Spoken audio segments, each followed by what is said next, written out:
Bonjour et bienvenue dans cette plongée historique et mystérieuse. Aujourd'hui, nous allons explorer l'histoire sombre et fascinante de Martin du Molard. Connu comme le premier tueur en série de France, sa série de crimes au milieu du 19e siècle a terrorisé et intrigué une nation. Qui était Martin du Molard? Qu'a-t-il fait pour mériter cette infamie? Installez-vous bien confortablement, prenez à manger et à boire et quand vous êtes prêts, c'est parti.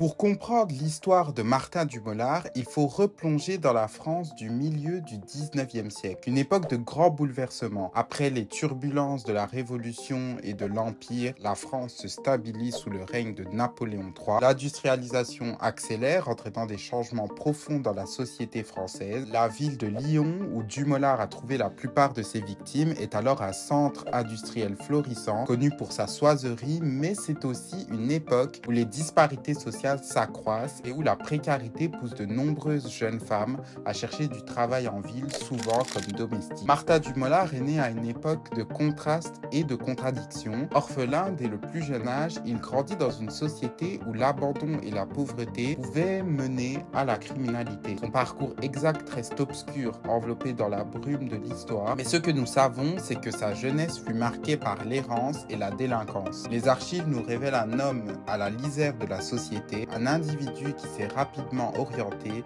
vers des actes illicites. Martin du Molard, un prédateur dans l'ombre du progrès, a construit sa sinistre légende à travers une série de crimes qui ont glacé le sang de la France du 19e siècle. Son mode opératoire était calculé et cruel. Se faisant passer pour un employeur, il attirait des jeunes femmes en promettant de les embaucher comme domestiques avec des salaires attrayants. Une fois isolées loin de leur foyer et de toute aide, ces femmes devenaient ses proies. Le mode opératoire de Martin du Molard était systématique et réfléchi et se répétait avec chaque victime, exploitant leurs besoins de travail et leur vulnérabilité. Pour chaque crime, du Molard utilisait des stratagèmes semblables pour attirer ses victimes dans des lieux isolés où il pouvait commettre ses actes sans être dérangé. La première victime connue de du Molard, Marie Badet, a été séduite par la promesse d'un emploi. Il l'a emmenée dans une zone isolée sous prétexte de rejoindre son nouveau domicile. Une fois sur place, elle a été assassinée et son corps a été découvert dans une forêt, illustrant l'approche brutale et impitoyable de Dumolard.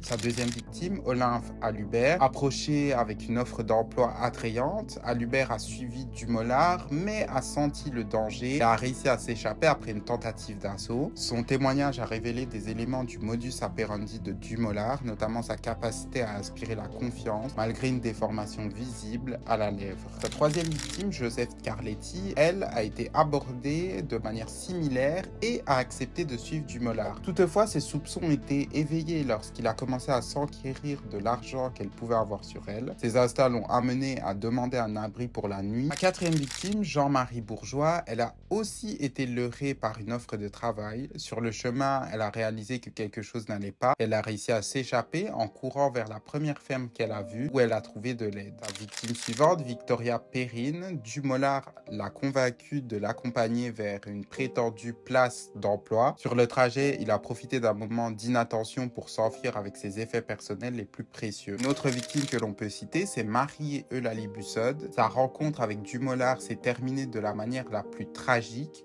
Elle a été agressée, violée et enterrée vivante dans un acte qui témoigne de la cruauté extrême de Dumolard. L'une de ses dernières victimes, Marie Pichon, a été la victime de trop. Elle a réussi à échapper de peu à la mort. Son récit détaillé de l'attaque a été crucial dans l'enquête, ce qui a mené à l'arrestation de Dumolard. Elle a décrit comment il a essayé de l'attirer dans un piège avec un nœud coulant, mais elle a réussi à s'échapper et à alerter les autorités. Dans la France du 19e siècle, les enquêtes criminelles ne bénéficiaient pas de la technologie moderne, mais reposaient sur l'acuité et la détermination des enquêteurs. Alors que la terreur s'installait dans les rues de Lyon et que les jeunes femmes disparaissaient sans laisser de traces, les autorités ont commencé à rassembler les pièces du puzzle macabre. La piste décisive est venue de la survivante Marie Pichon, dont l'échappée miraculeuse et le témoignage détaillé ont conduit les enquêteurs à la porte de Martin du Molard. L'arrestation était dramatique dramatique avec la police encerclant la demeure de Dumollard au petit matin et le surprenant au lit, insouciant de son destin imminent. Cette arrestation fut marquée par la découverte dans sa maison d'une cachette contenant des effets personnels appartenant aux nombreuses victimes et qui a servi de preuve irréfutable de sa culpabilité. En fin de compte, l'arrestation de Martha Dumollard n'était pas seulement la conclusion d'une série de crimes horribles, mais aussi le début de celui d'un processus judiciaire où il serait confronté à la justice pour ses actes inhumains. L'ouverture du procès de Martha Dumollard a suscité une vive émotion parmi la population. Une affaire qui a rempli les colonnes des journaux et les discussions dans les rues. Accusée d'une série de crimes qui ont semé l'épouvante, Dumollard se retrouvait devant les assises, face à une salle et un jury composé de citoyens ébranlés par la gravité des faits. La délivrance du verdict, un moment d'intensité palpable avec Dumollard reconnu coupable des crimes odieux qui lui ont été attribués. La réaction du public, un mélange de soulagement et d'horreur, alors que la gravité des crimes commis s'imposait à tous. J'espère que cette vidéo vous a plu. N'oubliez pas de vous abonner, de la liker et de la partager. On se retrouve dès la semaine prochaine pour une nouvelle vidéo. En attendant, je vous fais des gros bisous et je vous dis à très bientôt pour de nouvelles vidéos. Ciao!